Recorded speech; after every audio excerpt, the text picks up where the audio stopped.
नमस्कार दर्शकों, धार्मिक चमत्कार में आप सभी का स्वागत है।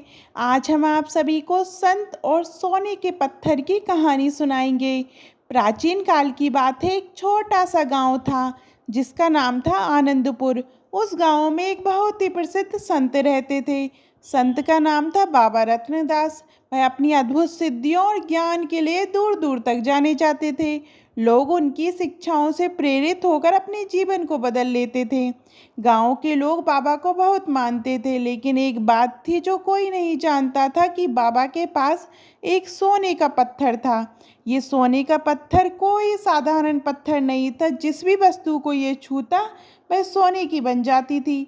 संत रत्नदास ने इस पत्थर को हमेशा गुप्त रखा, क्योंकि वे जानते थे कि लालच मनुष्य को पथभ्रष्ट कर सकता है। वे इस पत्थर का उपयोग कभी खुद के लिए नहीं करते थे। उनका मानना था कि सच्ची खुशी संपत्ति में नहीं, बल्कि त्याग और सेवा में है। गांव के पास एक गरीब आदमी रहता था जिसका नाम मोहनदास था। मोहन दिन रात मेहनत करता और उसकी आर्थिक स्थिति कभी नहीं सुधरती थी। उसने कई बार बाबा से मदद मांगी, लेकिन बाबा उसे हमेशा ये कहते, मेहनत ही असली धन है, मेहनत कर तेरा समय आएगा।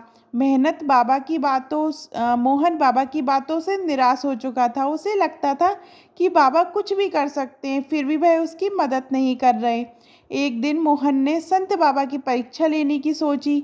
वह बाबा के पास गया और बोला, बाबा मुझे कुछ आशीर्वाद दीजिए जिससे मेरा जीवन बदल जाए। बाबा ने मुस्कुराते हुए कहा, तू जो मांग रहा है वह तुझसे ही दूर है। तूने अपने अंदर की शक्ति को पहचानना नहीं। मेहनत कर, समय खुद बदल जाएगा। परंतु मोहन संतुष्ट नहीं हुआ। उसने सोचा कि बाबा के पास जरूर कोई चमत्कारी शक्ति है जो भी छुपा रहे हैं। उसने बाबा के आश्रम में जाकर छिपने की योजना बनाई ताकि वह उनके किसी रहस्य का पता लगा सके। अगले दिन मोहन रात को चुपके से बाबा के कक्ष में घुस गया। उसने देखा कि बाबा एक सोने का पत्थर को छू रहे हैं और पत्थर के संपर्क में आने से लकड़ी की टहनी सोने की बन गई है। मोहन ये देखकर हैरान रह गया। उसने उसी समय ये ठान लिया कि वह इस पत्थर को हासिल करेगा और अमीर बनेगा। कुछ दिन बाद मोहन ने बाबा से कहा, बाबा आप मेरी इतनी मदद करते हैं, परंतु मुझे एक विशेष वस्त्र चाहिए जो आप हमेशा पहनते हैं। बाबा ने बिना कुछ सोचे समझे मोहन को अपने वस्त्र दे दिए।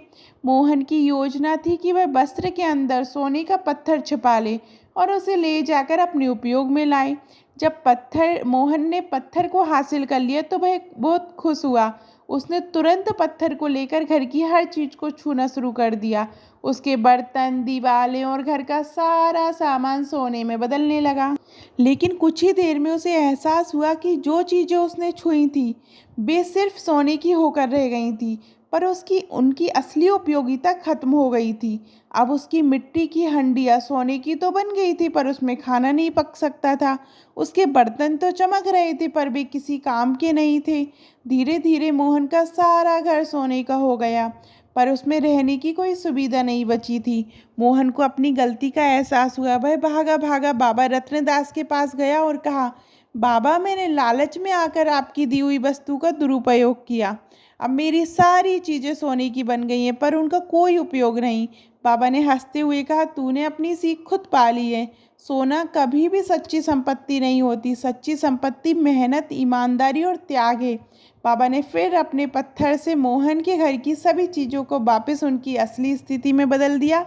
मोहन ने बाबा से माफ़ी मांगी और वादा किया कि अब वह लालच से दूर रहकर मेहनत से अपना जीवन सुधारने की कोशिश करेगा। लालच से हमें कुछ भी हासिल नहीं होता। सच्ची संपत्ति हमारी मेहनत, त्याग और ईमानदारी होती है। धन और संपत्ति का असली सुख तभी मिलता है जब हम उसे सही तरीके से हासिल करें और उपयोग करें। आपको ये कहानी कैसी लगी कमेंट में ज़रूर बताइएगा, और अभी तक आपने हमारे चैनल धार्मिक चमत्कार को सब्सक्राइब नहीं किया तो सब्सक्राइब करिएगा। धन्यवाद।